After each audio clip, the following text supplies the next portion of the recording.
Hello anime fans, स्वागत है को नई वीडियो में। आज मैं एक्सप्लेन करूंगा तोमो-चान के 4th एपिसोड को। हम देखते हैं गुंडो को, जिसको तनाबे हेलो बोलता है और खुश हो जाता है। मैंने गुंडो से बात कर ली। गुंडो बोलती है 1 मिनट तुम हो कौन, और ये बोल के गुंडो चली जाती है। फिर तनाबे जुन को बोलता है क्या तुमने कभी गुंडो को हंसते देखा है। जुन बोलता है मेरे से बात करते टाइम वो हमेशा हंस के बात करती है। तनाबे बोलता है तुम तो बहुत लकी हो। जुन बोलता है उसकी हंसी देख के मुझे बहुत गुस्सा आता है। फिर जुन तोमो को पूछता है क्या तुमने कभी गुंडो को नॉर्मल लड़की की तरह हंसते देखा है। तोमो बोलती है मैंने तो नहीं देखा। फिर तनाबे गुंडो को पटाने की कोशिश करता है। गुंडो बोलती है ये पेंसिल दिखाई दे रहा है तो शांत हो जाओ। तनाबे बोलता है सॉरी मेरे से गलती हो गई, दोबारा ऐसा नहीं करूंगा। तनाबे बोलता है तुम्हें एक बढ़िया जोक सुनाता हूँ। लेकिन गुंडो टेप निकालती है और तनाबे के मुंह पे ताला पड़ जाता है। वो देखता है कैरल को भी गुंडो ने नहीं छोड़ा। फिर कैरल तोमो को मिलती है। तोमो कैरल की टेप हटा देती है। कैरल बोलती है ये सब गुंडो ने किया। तोमो बोलती है लगता है तुमने फिर से उसे परेशान किया होगा। कैरल बोलती है लेकिन मैंने कुछ गलत नहीं किया, मैं बस गुंडो को गाल पे किस करना चाहती थी। तोमो बोलती है तुम शुक्र मनाओ उसने टेप मारा, नहीं तो ना जाने वो तुम्हारे साथ क्या करती। फिर तनाबे गुंडो को बोलता है मैं तुम्हें हंसाना चाहता हूँ और मेरा कोई गलत मोटिव नहीं है। गुंडो बोलती है लेकिन मैंने तो तुम्हें ऐसा करने के लिए नहीं बोला। फिर गुंडो पूछती है क्या तुम मुझे पसंद करते हो। ये सुनकर तनाबे हाँ बोलता है। गुंडो बोलती है ठीक है फिर ये सब ना करके मर्द बनो और मुझे प्रपोज करो। ये सुनकर तनाबे गुंडो का दीवाना बन जाता है। फिर तोमो गुंडो को बोलती है तुम मुझे ये बताओ तुम जुन के साथ हंस के बात क्यों करती हो। गुंडो बोलती है सच तो ये है कि जुन मेरे लिए खिलौने जैसा है, इसलिए जुन को चिढ़ा के मुझे बहुत हैप्पी फील होता है। तोमो सोचती है बाप रे ये तो बहुत खतरनाक है। इसके बाद तोमो 2 लड़कियों को देखती है। तोमो बोलती है मैं भी किसी लड़की को हक करना चाहती हूँ। इस पे गुंडो बोलती है अब क्या तुझे बंदी चाहिए। तोमो बोलती है मैं दोस्त को हक करना चाहती हूँ। गुंडो बोलती है ये तो काफी अजीब है। तोमो बोलती है मैं सब पहले बहुत बार कर चुकी हूँ, लेकिन सारी लड़कियाँ मेरे को छोड़ के चली जाती है। गुंडो बोलती है हैरानी की बात तो नहीं है। तोमो पूछती है हमारी दोस्ती को 10 साल से ज्यादा हो चुके है ना। गुंडो बोलती है ऐसा इसलिए क्योंकि हमारी मॉम बचपन में हमारी जैसी दोस्त हुआ करती थी। तोमो बोलती है फिर मैं तुम्हें हक कर सकती हूँ। गुंडो बोलती है मुझे अपनी हड्डियां नहीं तुड़वानी, इसलिए ऐसा सोचना भी नहीं। फिर कैरल तोमो को बोलती है तुम मुझे हक करो। तोमो सोचती है किसी को हक करने से ऐसा फील होता है। फिर तोमो गुंडो को बोलती है मैंने कैरल को हक किया लेकिन मेरे को सेटिस्फेक्शन नहीं मिली। गुंडो बोलती है मैं इसमें तुम्हारी कोई हेल्प नहीं कर सकती। तोमो सोचती है मुझे क्या करना चाहिए। वो मीफूने को पकड़ लेती है जिससे दोनों की फट जाती है। मीफूने बोलती है मैंने तुम्हारा क्या बिगाड़ा।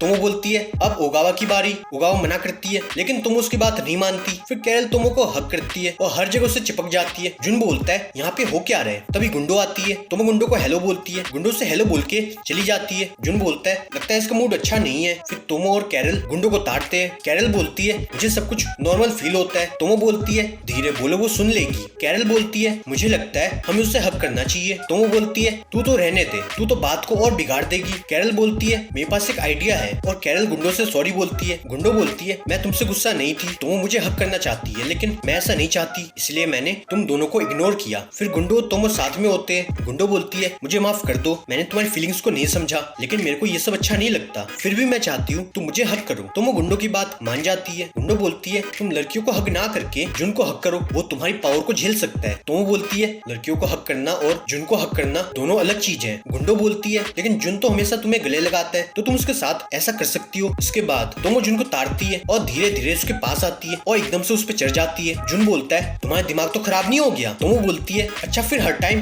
तुम मेरे साथ ऐसा करते हो उसका क्या। जुन बोलता है देखो मैं तुम्हें हक कर सकता हूँ लेकिन तुम ऐसा मत करो। और जुन की जम की कुटाई होती है। ऊपर से ये दोनों उनको देखती है। कैरल बोलती है मैं तुम्हारी बेस्ट फ्रेंड बनना चाहती हूँ, जिसपे गुंडो का मुंह बन जाता है। इसके बाद तोमो सुबह जागती है। उसके रूम में जुन होता है जो उसे गुड मॉर्निंग बोलता है। तोमो पूरे घर को सिर पे उठा लेती है। जुन बोलता है सर ने बोला था तुम्हें जगा दूं। तभी तोमो की मॉम आकेमी आती है। जुन उनको हेलो बोलता है। आकेमी उसे पकड़ लेती है। बेटा तुम हमेशा मेरे से मुलाकात करे बिना चले जाते हो, आज नहीं छोड़ूंगी। तोमो बोलती है मॉम इसे जाने दो। फिर तोमो जुन के लिए राइस बॉल बनाती है। तोमो बोलती है तुम खा के बताओ कैसा बना। जुन खा के बोलता है ये तो बहुत अच्छा है। जुन बोलता है ये सर कहीं दिखाई नहीं दे रहे, क्या वो हमारे साथ खाना नहीं खाएंगे। आकेमी बोलती है तुम उनकी बात मत करो, उन्होंने डोजो को अपना घर बना दिया, एक बार वो वापस आ जाए मैं उनको नहीं छोड़ूंगी। सीन कट होता है डोजो में जहाँ गोरो इन पे चिल्लाते हैं तुम दोनों लेट कैसे हो गए। उनके पीछे आकेमी होती है जो बोलती है मैंने इनको लेट करा दिया इसलिए मुझे माफ कर दो, जिसपे गुरुजी बेहोश हो जाते हैं। फिर तोमो जुन को बताती है मेरे डैड हमेशा से ऐसे ही है, हाई स्कूल में वो हमेशा मॉम के लिए फाइट करते थे, वो दोनों एक दूसरे से बहुत प्यार करते हैं लेकिन फिर भी मॉम के सामने डैड की एक भी नहीं चलती। ये सुन के जुन खुश हो जाता है। इसके बाद तोमो गुंडो को बोलती है मुझे जुन के क्लोज आना है। गुंडो बोलती है तुम उसके साथ अकेले लंच करो। कैरल तोमो को अपना हेयर बैंड पहना देती है और उसे ऑल द बेस्ट बोलती है। फिर तोमो जुन के साथ लंच करती है लेकिन तोमो का दिमाग उसके ठिकाने पे नहीं होता। जुन बोलता है शुक्र है यहाँ पे वो सांप नहीं है, आज मुझे बहुत अच्छा फील हो रहा है। तोमो सोचती है ये गुंडो ने मुझे कहाँ फंसा दिया।